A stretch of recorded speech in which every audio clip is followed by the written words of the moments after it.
Então, pessoal, hoje nós vamos concluir essa parte, né, das propriedades e espectros das moléculas, tá bom? Hoje nós vamos nos concentrar sobre uma descrição, né, um tanto qualitativa, sobre os níveis de energia e as transições, né, de energia que as moléculas podem realizar, tá bom? E também falar um pouco sobre os espectros de emissão e absorção dos materiais, tá? Especificamente de algumas moléculas que servem de exemplo, né? São bem ilustrativos para a gente entender, né, o fundamento da interação da radiação com matéria. Tá bom? Aqui a gente já vislumbra um pouco sobre a teoria por trás da técnica de espectroscopia, tá certo? Mas a gente não vai se concentrar muito na questão da técnica de espectroscopia em si. Apenas a respeito sobre a descrição qualitativa, né, de um instrumento no espectrômetro, tá bom? Mas antes disso, nós vamos, para entender o funcionamento dessa técnica e da grande aplicação que tem na ciência hoje, né, especialmente na investigação das propriedades dos materiais, a gente vai falar sobre os espectros, né, a descrição, as transições de energia no nível rotacional e no nível vibracional. Muito bem, então nós já aprendemos que existem, né, níveis de energia que são associados aos diversos orbitais, né, que os elétrons podem ocupar no átomo ou nas moléculas. Esses orbitais eles possuem uma energia associada e sempre que um elétron sai de um nível energético, ou seja, de uma função de onda, né, para um outro estado energético, ou seja, adquirindo ou perdendo energia para o meio, ele muda um estado eletrônico, a sua função de onda, psi, muda. Isso aí vem principalmente devido ao número quântico principal n. Quando isso ocorre, nós dizemos que houve uma transição eletrônica, tá? Mas na molécula, não só as transições eletrônicas podem ocorrer, mas também transições de ordem rotacional, ou seja, energia associada ao estado de rotação das moléculas e também ao estado vibracional das moléculas. Então, além das transições eletrônicas, nós vamos considerar, que já estudamos anteriormente, né, as transições eletrônicas, nós vamos considerar agora as transições rotacionais e também as transições vibracionais. Então, todas essas transições, essas mudanças de níveis de energia, tanto no nível eletrônico, quanto no rotacional, quanto no vibracional, pode servir como ferramenta para dar informação a respeito da molécula. Então, aquilo que a gente não vê a olho nu, que é muito difícil de acessar, a gente consegue extrair informação através da luz que emerge desse material, né, pelo perfil das transições, do nível do espectro de emissão ou de absorção do material, e também a gente consegue obter informação a respeito do material pelo modo como esse material interage com a luz. Para entender como isso funciona, a gente vai descrever a partir de agora quais são as propriedades rotacionais que estão associadas para a molécula, tá bom? Estão associadas às moléculas em geral e a partir disso descrever as propriedades rotacionais. Muito bem, então na sequência, olha, a gente observa que as moléculas elas descrevem um movimento rotacional. A gente observa aqui, né? Aqui a gente está vendo a molécula de água, tá bom? Um oxigênio aqui e dois hidrogênios, tá bom? Eles podem realizar movimento rotacional. Claro que o eixo de rotação ele está aqui passando pelo oxigênio, não é? Que é exatamente um eixo de simetria, né? Que define um plano de simetria da molécula de água. Aqui nós temos a molécula de CO2, carbono, dois oxigênios, tá? E aqui o eixo de rotação é esse que passa pelo carbono, tá bom? Uma molécula, né, hidroquinona, também realizando movimento rotacional, e uma outra molécula mais complexa, olha, também realiza movimento rotacional. Então, aqui a gente está representando alguns eixos, mas não quer dizer que a molécula só gire dessa maneira, é lógico, né? tá bom? Mas para dar uma ideia de que, por conta desse grau de liberdade que a molécula tem, ou seja, a molécula, o fato da molécula poder girar, isso aí mostra para nós que existe uma energia associada a esse movimento, tá? Aí eu lembro do conceito de energia cinética, porque energia cinética é uma energia associada ao movimento. Aqui também nós temos algo semelhante, só que ao invés de tratar de uma energia cinética de translação, aqui nós vamos lembrar dos cursos de física básica, né, que falam, né, da energia cinética de rotação ou energia cinética rotacional. Ou seja, representando uma molécula de modo geral por um rotor rígido, tá? Um rotor rígido. O que é um rotor rígido? Né? Eu tenho aqui duas massas, aquelas são duas bolinhas vermelhas, parece que tem a mesma massa, mas não obrigatoriamente elas têm massas iguais, tá? No geral pode ser uma massa M1 e uma massa M2. E estão ligados por um bastão, essa distância aqui é fixa, por isso que eu chamei isso de rotor rígido, tá bom? Bem, a energia cinética ou energia de rotação associada, né, a esse movimento é uma energia que é dada por um meio de I ômega ao quadrado. Quem é o I? I é o momento de inércia ou inércia rotacional. Faz o papel da massa no movimento translacional, né? E ômega ao quadrado é a velocidade angular de rotação aqui, ó, velocidade angular ao quadrado. Então isso aqui é a cara da energia cinética translacional. É um meio de mv ao quadrado, aqui é um meio de I ômega 2, tá bom? Que é a energia cinética de rotação. Bem, acontece que eu posso escrever assim, olha, se eu multiplicar em cima e embaixo por I, então eu vou ter I ômega tudo ao quadrado sobre 2I, e I ômega nada mais é o produto do momento de inércia vezes a velocidade angular, nada mais é do que o momento angular. Então a energia cinética também pode ser expressa como o quadrado do momento angular sobre 2i.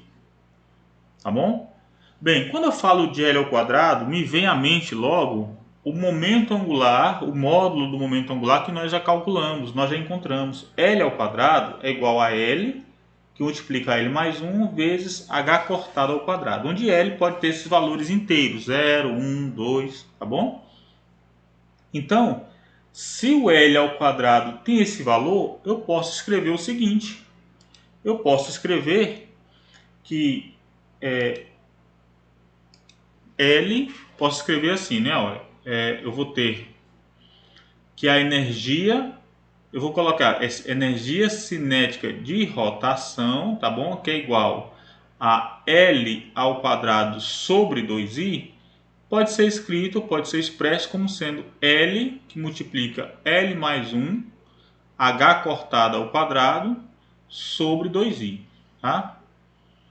Na realidade eu peguei o L2, tá bom? Dessa expressão, olha, peguei esse L2 aqui e coloquei lá, ok? Bem, o que eu vou ter aqui então? Aqui eu posso organizar as coisas assim, ó. Colocar L, que multiplica L mais 1, vezes, ou então eu posso escrever assim, melhor. L, que multiplica L mais 1, vezes H cortado sobre 2i. E aí eu posso chamar isso aqui, ó, que é uma constante, chamar de E0R, tá? Uma energia fundamental ou uma unidade de energia rotacional, tá bom? E0R. Logo, posso escrever a energia cinética de rotação, tá? Como sendo L, que multiplica L mais 1, E0R. Onde L é igual a 0, 1, 2 e assim por diante, tá bom?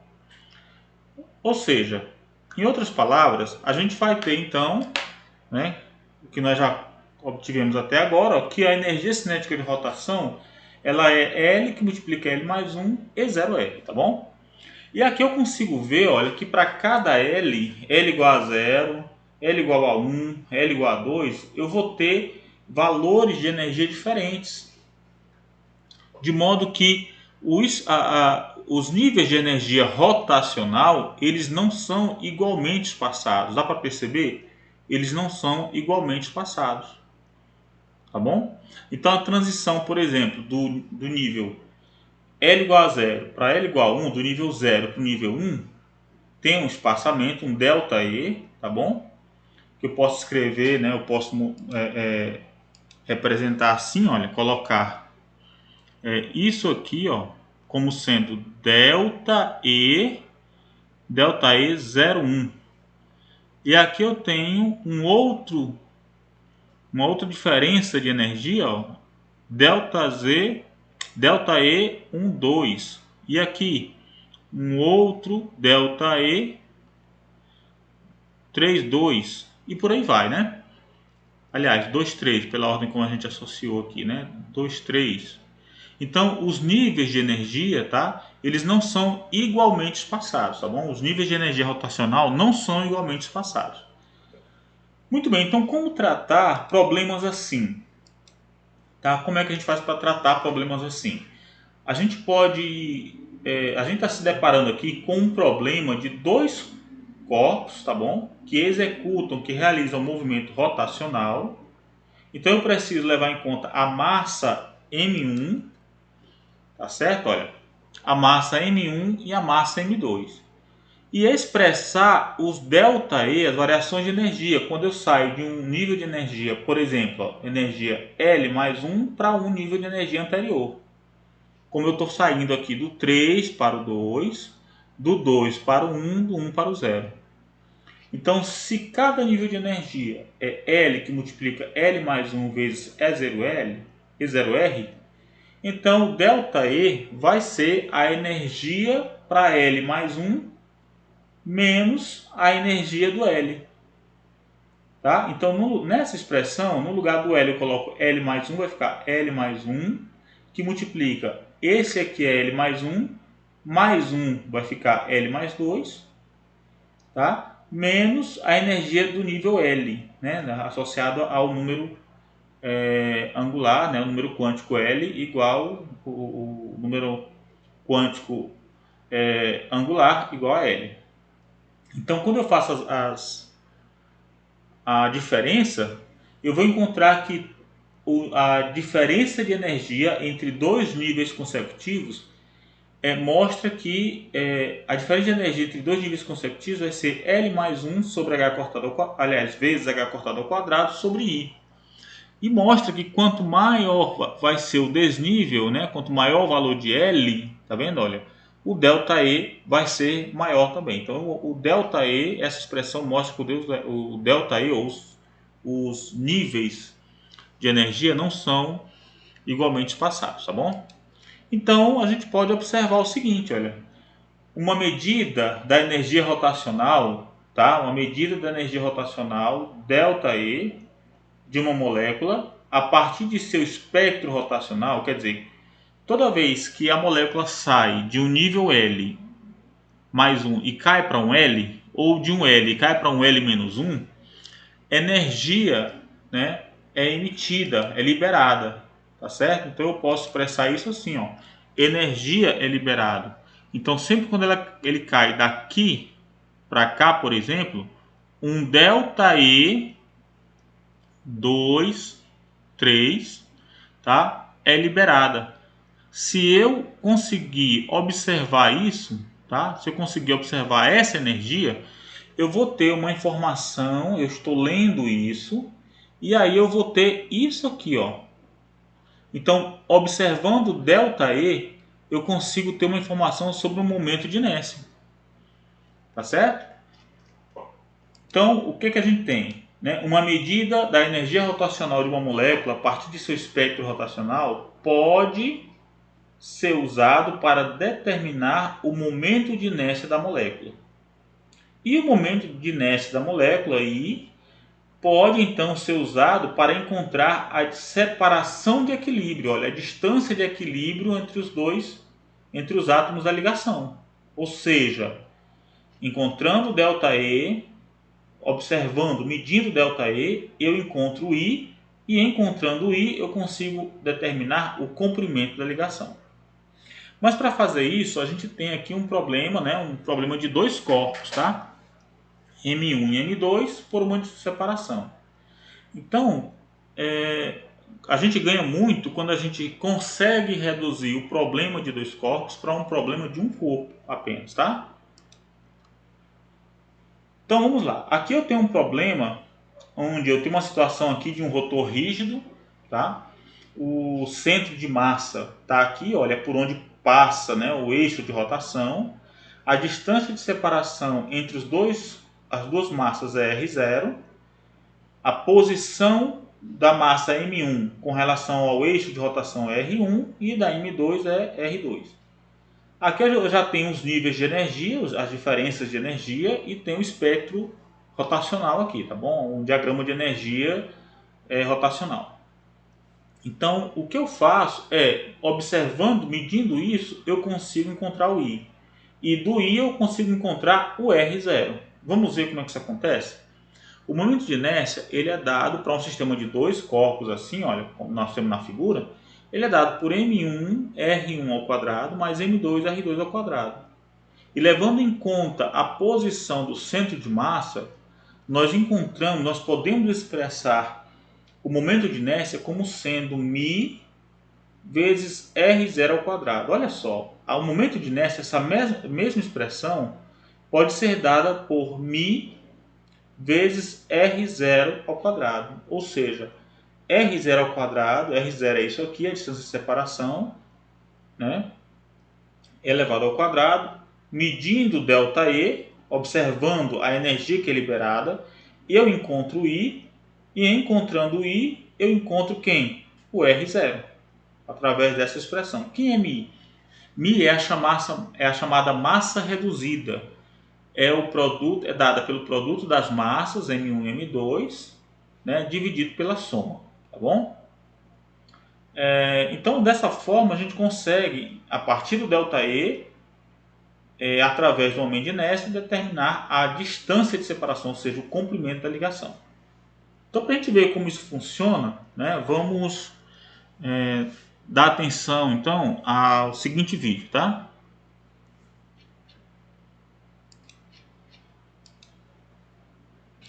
Bem, então, a gente vai deduzir a relação para que a gente substitui, né, esse rotor rígido, né, que é um sistema de dois corpos. Bem, então a gente vai deduzir a relação para que a gente substitui, né, esse rotor rígido, né, que é um sistema de dois corpos, tá bom? Por um hipotético, né, de uma massa só orbitando em torno do centro de massa, tá legal? Então a gente simplifica o problema de dois corpos por um problema de um corpo apenas, tá? Então, lembrando, o momento de inércia é dado por M1 R1 ao quadrado, tá bom? Com relação à primeira massa, e mais M2 R2 ao quadrado com relação à segunda massa. Aí a gente lembra também, tá, que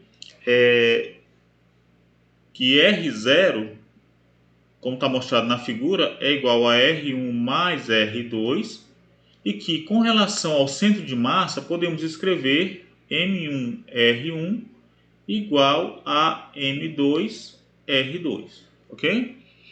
Muito bem, vamos trabalhar então com essas duas relações aqui. Eu posso escrever, para simplificar essa relação, eu posso escrever R1 igual a R0 menos R2. E daqui eu posso escrever que R2 é quem, né? Isolando aqui o R2, vai ficar M1 sobre M2 vezes R1. Ou seja, isso aqui vai dar R0 menos M1 sobre M2 R1. Então eu tenho agora uma equação que iguala, né, apenas o R1, tá? O R1 aqui com o R0 e R1 ali também. Então eu posso aproveitar essa relação, vou limpar aqui um pouquinho para a gente poder ter mais liberdade. O que é que isso aqui vai me dar? Vai me dar que R1 é igual a R0 menos M1 sobre M2 R1, tá bom? Ou seja, colocando aqui o R1, isolando aqui o R1, vai ficar 1 mais M1 sobre M2 igual a R0. Portanto, né, quem é o R1? Posso escrever R1, simplificando aqui, né, esse termo vai ficar M2 mais M1 sobre M2 igual a R0. Então, eu posso escrever o R1 como sendo M2 sobre M1 mais M2, tudo vezes R0. Então, encontramos aqui uma relação onde eu posso trocar o R1 por R0, ok? Muito bem. Falta ainda a gente identificar o R2. Quem é o R2? Ora, aqui fica fácil. O R2 é quem? O R2 é M1 sobre M2 vezes R1. Como eu já encontrei o R1, então vai ficar M1, né? Não é M2, aqui é M1 sobre M2 vezes o R1, que nós encontramos aqui. É M2 sobre M1 mais M2, aqui é um produto, né? R0, aqui é R0 também. Bem, eu posso simplificar esses carinhas aí, né? E aí eu tenho uma relação também, olha, posso simplificar e vou ter agora uma relação do M2 com o R diretamente, o R0, né? Então daqui eu vou ter que o R2 é quem? O R2 vai ser M1 sobre M1 mais M2, tudo vezes R0. Guarda essa relação também. Por quê? Porque eu vou usar ela para substituir o R0 lá na minha relação original, que está aqui. Tá bom? Vamos ver como é que fica, então? Então, nesse caso, eu posso pegar, né, ó, logo, o I vai ficar quem? Vai ficar M1 vezes, quem é o R1 ao quadrado? R1 ao quadrado vai dar M2 ao quadrado sobre M1 mais M2 ao quadrado, R0 ao quadrado, mais M2 vezes R2 ao quadrado. Então vai ficar M2 vezes o R2 ao quadrado é M1 ao quadrado sobre M1 mais M2 ao quadrado, R0 ao quadrado. Olha que bacana, né?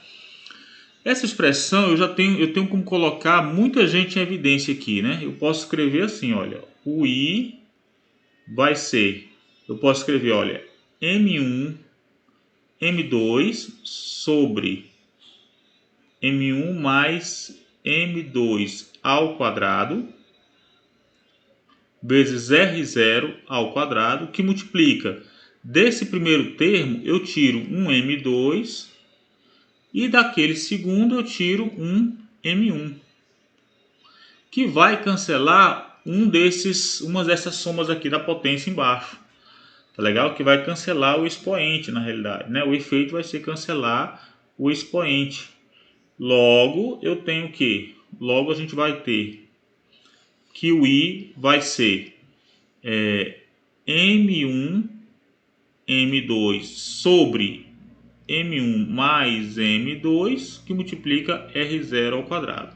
E aí, como a gente já viu, né, a gente vai ter isso aqui, nós vamos chamar de massa reduzida ou massa equivalente, tá legal? De modo que o nosso resultado vai ser I, que é igual a μ R0 ao quadrado, ok? Então esse aqui é o resultado que a gente está deduzindo.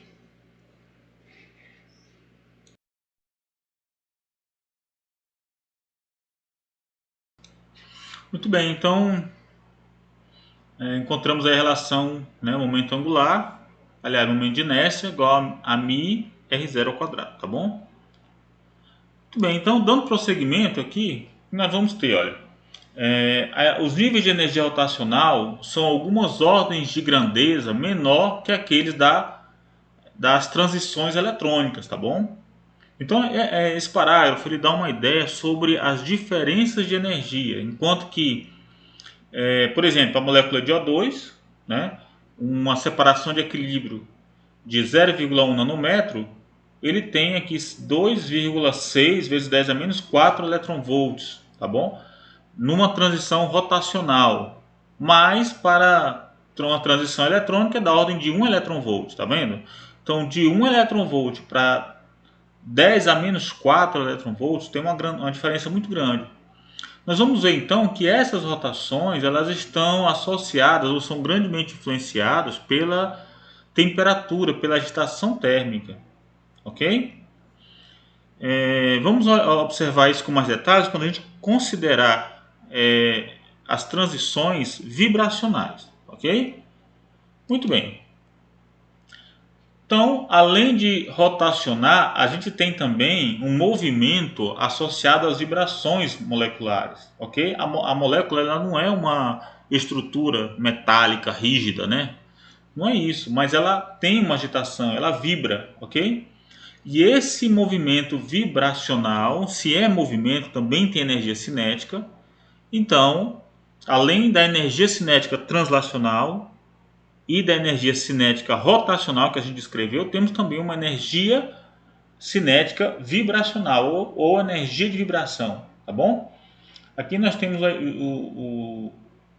uma ilustração, né, um exemplo da vibração que pode ocorrer na molécula. Essa daqui também, olha, mais agitada, tá legal? Moléculas biológicas também demonstram esse tipo de movimento, é lógico, tá bom? E aqui a gente tem, né, a molécula de água com os 3 principais modos vibracionais, tá? A gente tem aqui, por exemplo, o estiramento simétrico, o modo dobramento e aqui o estiramento assimétrico. Aqui no canto superior aparece a frequência em centímetros a menos 1. É uma unidade de medida de frequência. Geralmente quando a gente fala frequência a gente fala de hertz, né? Mas o centímetro a menos 1 diz respeito ao número de ondas associado àquela frequência e é uma unidade de frequência, centímetro a menos 1 é uma unidade de frequência utilizada pelos espectroscopistas, tá legal? Então 1690, 3550 e 3400 centímetros a menos 1 são os modos vibracionais principais da molécula de água, tá legal? Então a partir de agora vamos considerar a energia, o nível de energia vibracional. A gente já falou sobre isso lá nos cursos de Física Moderna 1, quando a gente aplicou o modelo do oscilador harmônico na equação de Schrödinger. E consideramos no passado, né, o oscilador harmônico quântico, tá bom?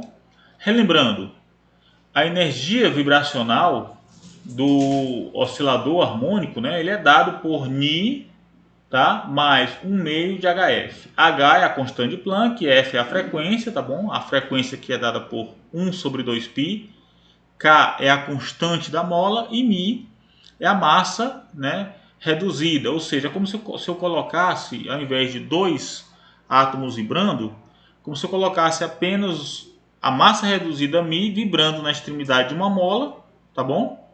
E a outra extremidade na mola presa numa parede, por exemplo. E aí essa massa pode ir e voltar, tá legal? Bem, então o número quântico vibracional é Ni, que pode ser 0, 1, 2, 3. E aí colocando Ni igual a 0, eu tenho o E0, né? O E0 que vale 1/2 de HF. Quando eu coloco Ni igual a 1, vai dar 3/2 de HF. Ni igual a 2 vai dar 5/2 de HF e assim por diante. Então a gente percebe que, diferentemente do diagrama de energia rotacional, o diagrama de energia vibracional mostra que os níveis de energia são igualmente espaçados. Olha que legal, né?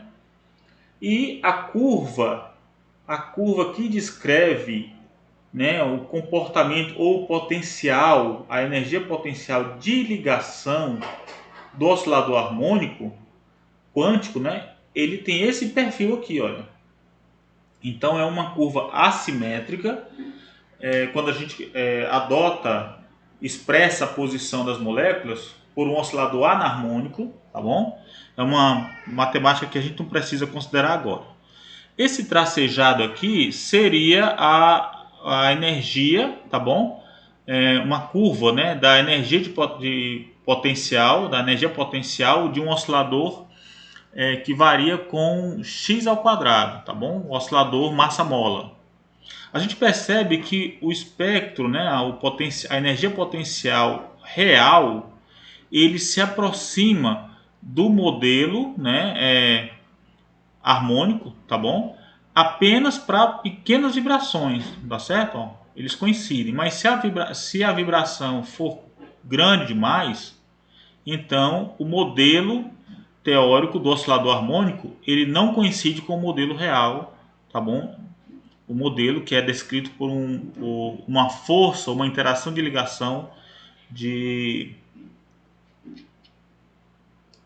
Então esse potencial, né, o potencial de Lennard-Jones, que descreve, né, o potencial molecular, de ligação molecular. Então o potencial de Lennard-Jones ele coincide com o potencial harmônico apenas para pequenas vibrações. Então, no caso geral, na prática, a gente realmente tem pequenas vibrações, por isso que a gente costuma considerar, né, no tratamento das moléculas, o modelo do harmônico simples, modelo oscilador harmônico simples, porque ele coincide com o potencial de Lennard-Jones, né, o potencial molecular. Então a gente pode muito bem utilizar o oscilador harmônico quântico, né, para descrever o comportamento das moléculas. Bem, então nesse sentido, só para a gente ter uma ideia, está aqui o potencial de Lennard-Jones e eu coloquei aqui o Ni igual a 2, tá bom? Ni igual a 2, de modo, quando o Ni é igual a 2, eu vou ter uma energia de 5 meios de HF com essa vibração, ok? Então a gente colocou os dois corpos, tá? Coloquei esse aqui centrado na origem e a mola, essa mola tem constante elástica K. Esse μ, na realidade, é a massa reduzida, né? Como se eu colocasse a massa do conjunto, né? O produto pela soma, colocasse aqui e aqui ficasse vazio, apenas presa a extremidade da mola no aparelho aí, pronto. Esse cara está vibrando aí. O que acontece quando eu dou energia, né? Eu dou energia para a molécula sair do nível Ni igual a 2 para o nível onde ele está agora, ó, tá bom? Para o nível Ni igual a 3.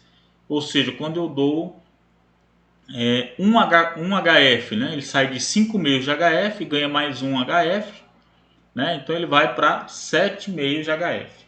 Quando isso acontece, ele sai do nível 2, do Ni igual a 2 para o Ni igual a 3, e ele vai realizar esse movimento agora. Então agora ele saiu do 2 e foi para o 3, ó. Ok?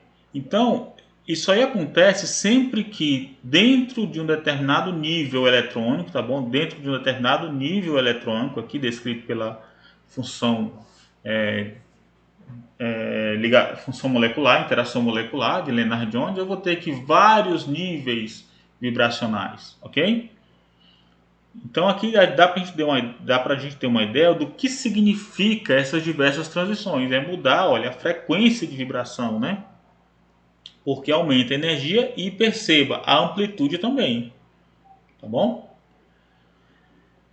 Bem, com isso, comparando o potencial real, a gente vai ter aqui o potencial molecular, né, de Lennard-Jones, em comparação, olha, com o oscilador harmônico simples, tá vendo? Olha, a aproximação com o oscilador harmônico simples é esse aqui. A gente percebe que tratar o potencial molecular com pequena amplitude, para pequenas vibrações, equivale a escolher ou tratar o mesmo problema pelo oscilador harmônico. Por quê? Porque eles coincidem. É diferente, por exemplo, de tratar esse potencial como um poço quadrado, tá bom? Um poço quadrado. Aí ele já não coincide, não cai tão bem, não é isso? Então, na maioria dos problemas ou das situações, a gente trata esse problema das vibrações moleculares utilizando o modelo do oscilador harmônico simples, ok? Bem, agora então que a gente já sabe que as transições eletrônicas, né, os níveis, as moléculas podem emitir ou interagir, mudar seu estado energético tanto por transições eletrônicas, por transições rotacionais e transições vibracionais, vamos dar atenção agora a como o método que a gente utiliza para obter informação. Aqui nós temos, por exemplo, a imagem, né, um esquema de um espectrômetro, tá? que é um aparelho utilizado para observar a luz emitida por uma determinada fonte de luz. Então aqui eu tenho uma fonte de luz, uma lente colimadora, uma lente que vai reunir essa luz num elemento monocromador, que pode ser um prisma, ou uma grade de difração, tá legal? Historicamente foi utilizado prismas, tá? Mas depois, né, o prisma ele foi substituído pelas grades de difração, né, depois as redes, mas hoje se utiliza mais as grades de difração, por conta do alto poder de dispersão que elas têm. Ou seja, essa luz, com todas as cores, uma luz branca, com todas as cores, ela incide nesse elemento de dispersão, que pode ser um prisma ou uma grade de difração, e esse elemento monocromador, o que ele vai fazer? Ele vai separar, ele vai dispersar a luz, vai abrir no espaço a luz, tá? Conforme o seu comprimento de onda, conforme a sua cor, tá bom? E aqui eu tenho um obstáculo, um seletor de comprimento de onda. Na realidade é uma fenda bem estreita, e essa fenda aqui ela pode subir ou descer. Então na posição que ela está, ela vai deixar passar a luz amarela. Mas se eu deslocar ela para cima, eu vou um pouquinho para cima, eu vou bloquear a amarela e as demais e deixar passar só a laranja, bloqueando também a vermelha. Se eu deslocar um pouquinho mais, eu vou deixar passar a vermelha e bloquear as outras, tá certo? Então, à medida que eu vou deslocando isso aqui, tá? O orifício, a fenda, eu vou observando a intensidade da cor, tá certo? A intensidade da luz para aquela determinada cor. Acontece que a intensidade, tá bom, da luz referente àquela determinada cor é uma característica específica do material que está produzindo a luz, porque tem a ver com as transições eletrônicas dos elétrons dentro do material, tá certo? Então, por exemplo, se eu fizer isso para um carvão em brasa aqui, ou para uma lâmpada fluorescente, ou para uma lâmpada de LED, por exemplo, todos eles vão produzir um espectro desse, mas a intensidade da luz vermelha, por exemplo, não vai ser a mesma para todos eles, para todas essas fontes de luz, tá? Então, quando eu faço isso, eu vou deslocando esse conjunto inteiro, né? Essa cubeta é apenas para uma outra aplicação, a gente não precisa se preocupar com ela agora, ela é transparente, então toda luz que chega sai, tá bom? Atravessa ela completamente. Mas aí o que eu faço é deslocar todo esse aparato para cima ou para baixo, selecionando uma cor. Então, para cada cor eu vou ter então uma curva, um perfil, que é uma assinatura, tá bom? Como se fosse uma digital daquela fonte de luz, daquele material que está emitindo a luz. Essas são fotos de espectrômetros, aparelhos desses aqui, ó, são aparelhos comerciais, tá bom? Aqui é um espectrômetro de UV-Vis, um fluorímetro, tá? E esse aqui é um aparelho que eu coloco, né? Eu posso apontar para a fonte de luz e ele vai mostrar a intensidade aqui, um gráfico, né? Aqui na tela, tá bom? Aparelhos mais sofisticados são ligados a um computador e o computador produz um gráfico da intensidade da luz em função do comprimento de onda. Muito bem, como é que eu posso utilizar isso, né? Isso aqui, essa informação coletada, observada, né, para cada comprimento de onda, vai formar aquilo que a gente chama de espectros de emissão.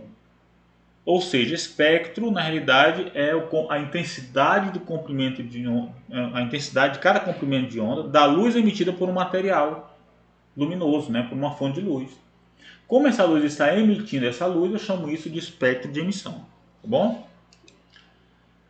Muito bem, então aqui, olha, se eu apontar então esse aparelho, coloco o olho aqui, olha, e aponto esse aparelho aqui, esse aparelho aqui eu aponto para que a fonte de luz seja o Sol, a imagem que eu vou observar é isso aqui, ó. Tá certo? Você percebe que todas as cores do arco-íris, do espectro visível da luz, né? Claro, são emitidos, mas eu tenho algumas linhas escuras aqui, tá certo? Quando eu tenho uma lâmpada dessa, onde o gás dentro da lâmpada é o hidrogênio, eu não vou ter um espectro como esse da luz do Sol. Eu vou ter algumas raias apenas, tá bom? Algumas linhas bem definidas. Por quê? Porque essas cores têm a ver com uma frequência, tem a ver com uma... Se tem a ver com uma frequência, com HF, né? Constante de Planck vezes a frequência, então isso aqui tem a ver com o salto de um nível para o outro, uma transição eletrônica que o elétron faz no átomo de hidrogênio. Para o hélio, com 2 elétrons já, ó, o espectro é diferente. Para o mercúrio, o espectro é diferente. Então a gente percebe que cada elemento, né, o hidrogênio, hélio, o mercúrio, tá bom? E o Sol, né, um outro objeto, tá? Eles vão ter aqui, ó, espectros diferentes. Então cada um deles é uma, isso aqui funciona como um código de barras, como uma digital, tá bom? Nesse sentido, ó, só para vocês terem uma ideia, eu gostaria de mencionar para vocês o livro A História do Universo para quem tem pressa, tá? É esse livrinho aqui, ó. Então é uma coleção, tá legal? São vários volumes e é bem interessante para quem gosta, né? De quem é curioso, quem gosta de conhecer um pouco sobre as coisas, né? Aqui no capítulo 2, eu gostaria de compartilhar com vocês, olha, que ele fala sobre o Sol, a Lua, a Terra e a Lua. Então esse aqui é a história do universo para quem tem pressa. Não é um livro, né, com rebuscamento matemático, com refinamento matemático. É um livro de divulgação científica que é direcionado especialmente para leigos, não para estudantes, para cientistas, tá bom? Mas é uma leitura agradável para quem gosta, né? Observe então a aplicação desse recurso, tá bom? Da observação dos espectros de emissão, a importância disso. Observe. Como podemos saber, ele diz o seguinte, aqui na página 52. Como podemos saber de que se constitui algo que fica a quase 150 milhões de quilômetros de distância? Sobretudo quando se trata de um corpo tão quente e brilhante que é óbvio que não podemos nos aproximar de nenhuma parte dele sem sofrermos queimaduras graves.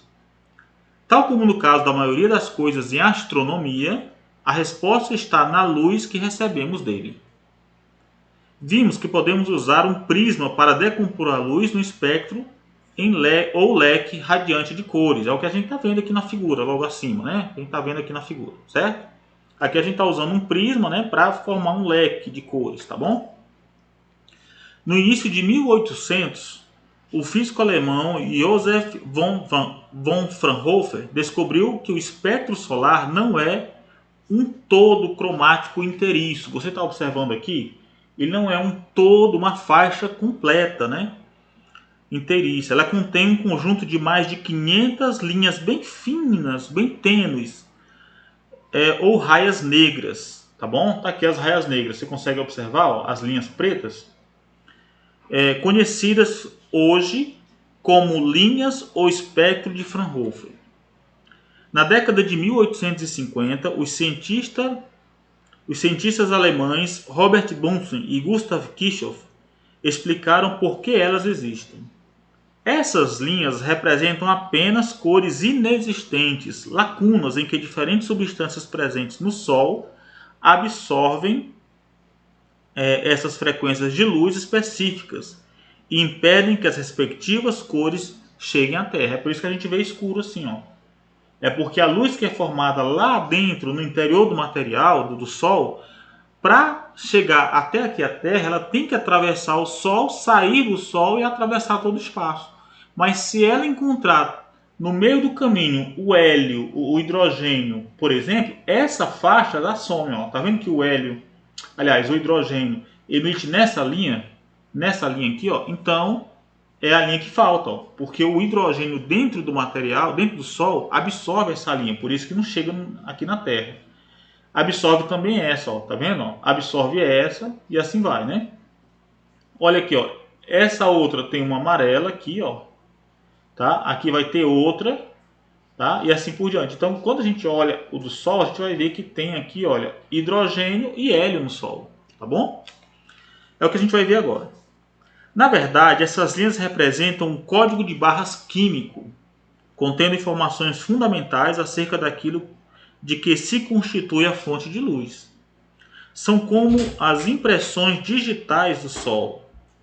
Tanto é assim que, aquecendo elementos químicos em laboratórios, Bunsen e Kirchhoff conseguiram estabelecer uma correspondência entre essas linhas de absorção, ou espectro de absorção, como nós estamos vendo, tá bom? Então ele conseguiu ver uma correspondência entre essas linhas de absorção de luz e as existentes no espectro solar. Bunsen inventou para esse objetivo o aparelho de aquecimento que leva o seu nome, o chamado bico de Bunsen, que é utilizado hoje nos laboratórios de química no mundo inteiro, até hoje. Eles descobriram que o Sol é composto principalmente de hidrogênio, o elemento químico mais leve existente no universo. Mas em 1868, o Sol surpreendeu os astrônomos. Nesse ano, o francês Pierre Janssen observou um eclipse solar e descobriu um segmento de linha que não correspondia a nenhum elemento químico conhecido. Nesse mesmo ano, o inglês Norman Lockyer encontrou uma linha idêntica durante uma observação do Sol. Lockyer e seu colega químico Edward Franklin batizaram um novo elemento de hélium, baseando-se no termo hélios, palavra grega que significa Sol. Descoberto anos depois aqui na Terra, foi o primeiro elemento químico a ser identificado no espaço sideral pela primeira vez. Graças a esse método de análise espectral de faixas no espectro solar, método conhecido como espectroscopia, hoje sabemos que o Sol é formado por 73% de hidrogênio e 25% de hélio, com o restante de sua massa sendo composta por elementos que incluem o oxigênio, o carbono e o ferro. Perceberam então a grande importância dessa técnica? Observar as transições vibracionais, rotacionais e eletrônicas dos materiais nos permite obter informação a respeito, das moléculas. Observar essas transições nos permite então obter informação a respeito dos diversos materiais. Bem, agora a gente pode falar sobre os espectros de emissão, a gente já tem como entender agora como é que ocorrem os espectros de emissão. Então aqui a gente já tem os níveis de energia vibracional e também as energias rotacionais. Então a gente já viu a energia vibracional dado por Ni mais 1 meio de HF, com o Ni o número quântico vibracional, ok? E a energia rotacional por L que multiplica L mais 1 e 0R. Aqui nesse diagrama a gente vê os níveis de energia eletrônico, tá bom? Aqui eu tenho o estado fundamental e aqui eu tenho o primeiro estado excitado.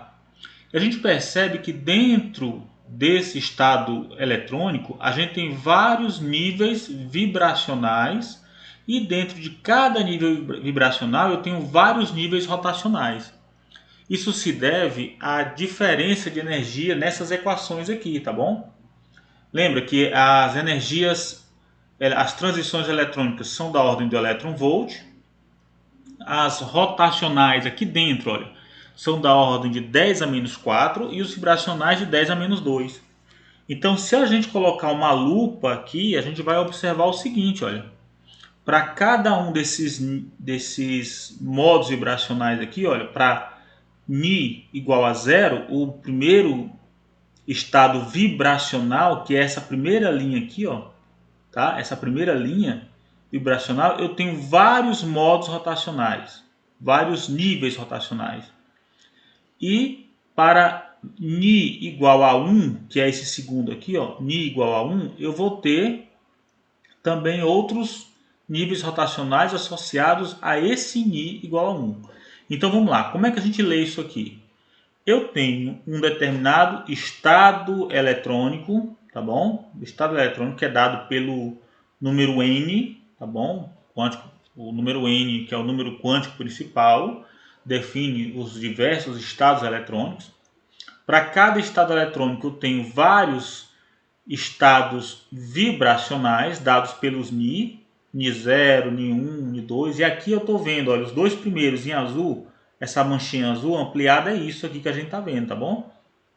Então, para o estado fundamental, N igual a 1, eu vou ter para o estado fundamental n igual a 1, primeiro estado citado n igual a 2, assim por diante, né? Então, para n igual a 1, eu vou ter ni igual a 0, ni igual a 1, ni igual a 2, ni igual a 3, quer dizer, os modos vibracionais.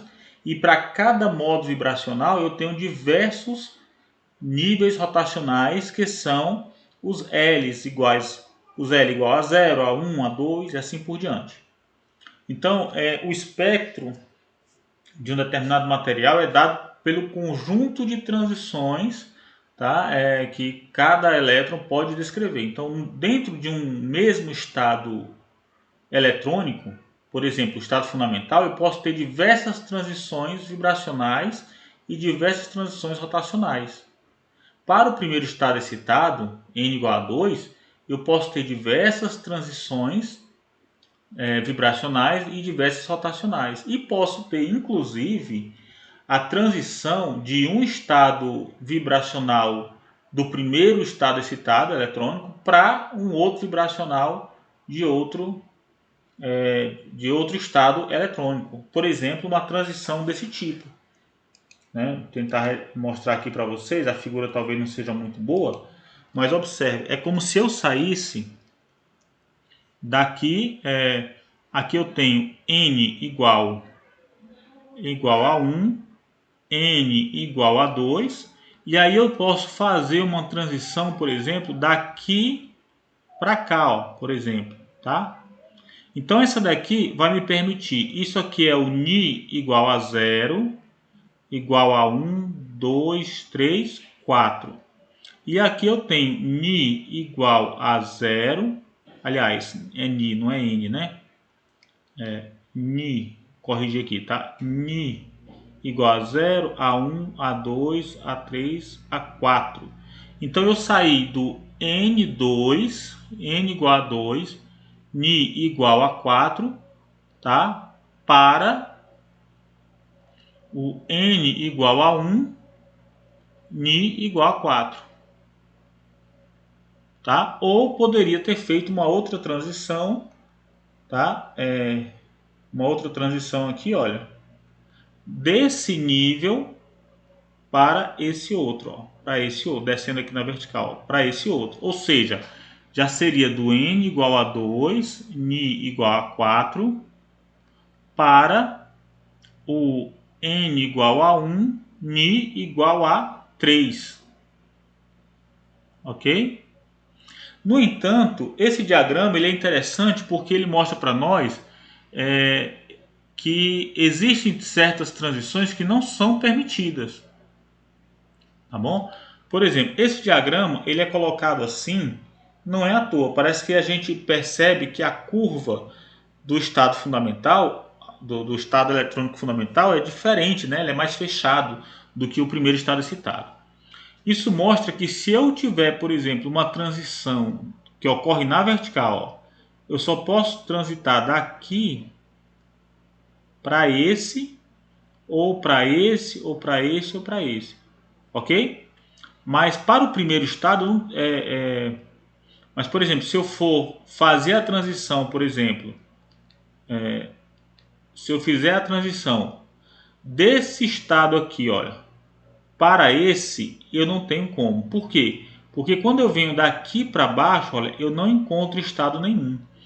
Então isso aqui mostra que algumas transições vibracionais de um estado eletrônico para outro estado eletrônico podem acontecer, mas não são todas as transições. Existem algumas transições que são proibidas, tá bom? Essa é a chamada regra de seleção para transições vibracionais em estados eletrônicos. Tá bom? Esse diagrama é um diagrama interessante, um diagrama de energia para vários níveis eletrônicos, tá bom? Que é muito utilizado também na caracterização de materiais condutores ou isolantes, tá? Especificamente em materiais poliméricos. Bem, olhando mais de perto, a gente vai ver então que existem essas transições, olha, cada um desses estados, aqui ampliando, esse pequeno estado aqui, para ni igual a 0, eu tenho diversos L's. E para esse outro estado, né, para ni igual a 1, eu tenho outros L's. Então existem essas transições que são permitidas. né, que a gente falou, que a gente comentou há pouco, tá bom? E esse diagrama, né, esse diagrama aqui a gente mostra, a gente consegue ver nessa figura o espectro de emissão do gás nitrogênio, tá? Então ele aparece assim, ó, o espectro de emissão do gás nitrogênio. Então aqui a gente consegue ver que essas componentes, né, as diversas linhas espectrais, são produzidas pelas transições entre os diversos níveis vibracionais, quando eu saio de um nível vibracional para outro, tá certo? Então, as transições de níveis vibracionais de um estado eletrônico para outro estado eletrônico. Aqui embaixo, a gente está observando uma ampliação, é um zoom, né? Em cima dessa cor, tá bom? Em cima dessa transição, disso aqui, ó, dessa figura, tá? Que mostra as linhas, né, que essas supostas linhas são na verdade grupos de linhas, tá bom? Então cada uma dessas linhas não é uma linha só, cada um desses rastros aqui, né, dessas faixas, é um conjunto de linhas, tá certo? Mostrando que dentro dessas transições vibracionais existe um conjunto muito grande de linhas associadas às transições rotacionais, quer dizer, isso aqui representa as transições de uma linha dessa para outra e dentro dela diversas linhas menores mostrando as diversas transições internas que ocorrem entre os diversos L's. Tá bom? Muito bem, então esse é o espectro de emissão. Nós vamos fazer agora algo diferente. No nosso espectrômetro, ao invés de observar agora a luz, apenas a luz que é emitida por uma fonte de luz, eu posso colocar, por exemplo, uma fonte de luz branca. Aí eu faço o seguinte, eu observo varrendo aqui o obturador, né, o orifício, a fenda, varrendo ela eu consigo olhar, verificar, medir a intensidade da luz, né, da intensidade da luz referente a cada cor. Agora o que acontece se dentro dessa cubeta eu colocar um determinado material aqui dentro? Então aquela luz que inicialmente passou quando a cubeta estava vazia vai ser diferente. Por quê? Porque o material que está aqui ele vai filtrar a luz emitida por essa fonte de luz. Então, com a cubeta vazia, eu tenho uma medida branca, limpa, só com a intensidade da luz da fonte. E aí depois depois que eu fizer essa medida branca, né, esse branco, é como se fosse uma linha uma linha de nível, né? Eu coloco o meu material e faço a mesma medida. Então, comparando as cores que eu tinha, as cores que eu observei quando a cubeta estava vazia e as cores que eu observei quando a cubeta estava preenchida com algum material, eu vou perceber que algumas cores vão ficar faltando. Isso é o chamado espectro de absorção, tá? E esse aspecto de absorção é muito utilizado na técnica de espectroscopia do ultravioleta visível ou espectroscopia UV-Vis, que é muito utilizado no laboratório, né? Para caracterizar os materiais. A gente usa com frequência essa técnica, tá bom? Aqui a gente tem um exemplo de um espectro de absorção do HCl, tá certo? Esses picos, você percebe que os picos são duplos, né? Tá certo? Para L igual a 7, ó, tem uns picos duplos aqui, fica claro que os picos são duplos. Então, para cada L desse, eu tenho uma transição rotacional, tá? Aqui o eixo é frequência e aqui é intensidade. E aí a gente tem que para cada cor, para cada frequência, né, associada a uma cor, eu tenho intensidades diferentes. Os picos são duplos porque na realidade existem dois isótopos do cloro, né? Se aqui é o HCl, então o cloro tem um cloro 37 e tem um cloro 35, tá bom? Então cada um deles é referente a um cloro diferente, ok?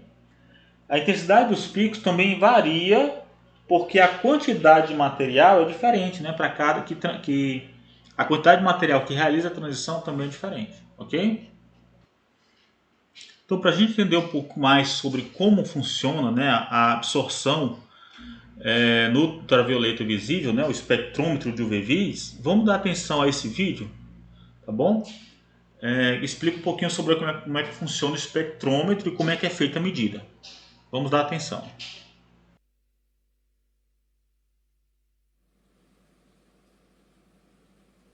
Ultraviolet visible spectrometry tells us about electronic transitions in atoms and molecules. Spectra are produced when electrons in molecules or atoms move from one electronic energy level to another of higher energy.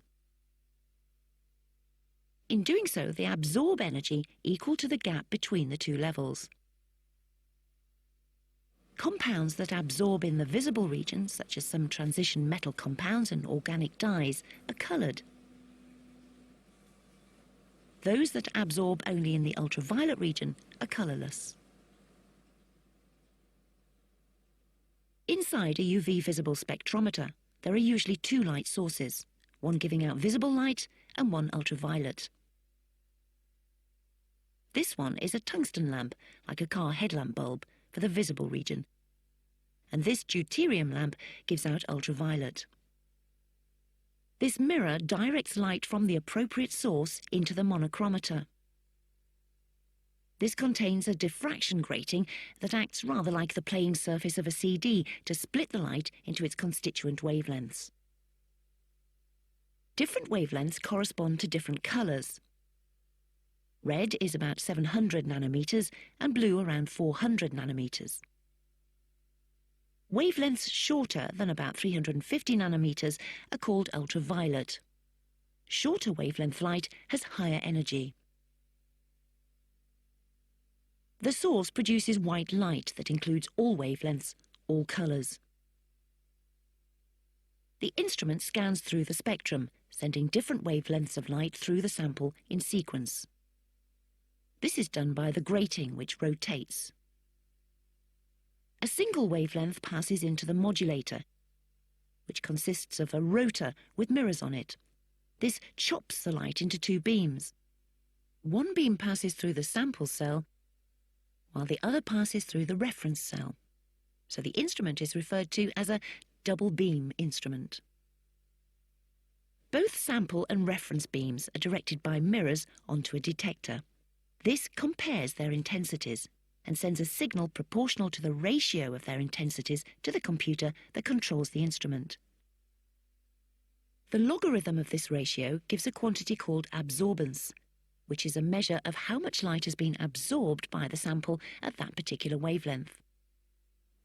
Ultraviolet visible spectra are usually run on solutions. Light does not normally pass through solid samples. Here, we will run the spectrum of a green food dye. To run the spectrum, we place some of the solvent in a sample cuvette to act as a blank, a reference.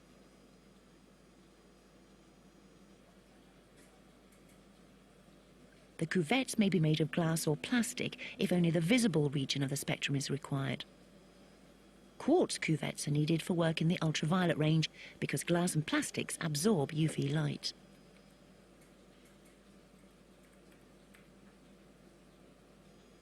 We then place a solution of the sample in a second cuvette. The blank and the sample are placed in the sample holders. The lid is closed to prevent light from the laboratory interfering with the spectrum. The operator types details, such as the wavelength range required and scanning speed, into the computer that controls the instrument. He also zeros the instrument at a point where the sample does not absorb and then starts the scan. The spectrum appears on screen. The data is saved on the computer and a hard copy can be printed. The horizontal axis is normally wavelength and the vertical one absorbance, which is a measure of the amount of light absorbed by the sample. The peaks on the spectrum are the wavelengths of light that are absorbed by the sample, and the troughs are where light passes through. So the dye absorbs orange and blue light and lets through green. So it appears green in color. Tudo bem, então deu para entender como é que funciona, né? Muito bacana essa técnica aí, muito útil também. Então, finalizamos aqui a nossa aula, tá legal, pessoal? Finalizamos aqui a parte de propriedades e espectros das moléculas. E a próxima aula nós vamos falar sobre física do estado sólido, tá legal? Fiquem incentivados os alunos, fiquem incentivados também a estudar um pouco sobre a emissão estimulada, né? Existe também que a gente não mencionou aqui, ok? Por conta do tempo, né? Mas a gente incentiva os colegas a pesquisar sobre a emissão estimulada, aquilo que é a fundamentação teórica a respeito do funcionamento do laser, tá bom? Primeiramente os masers, depois os lasers, tá legal? E finalizamos essa parte para na próxima aula a gente falar sobre física do estado sólido, tá bom, pessoal? Então, até a próxima, viu?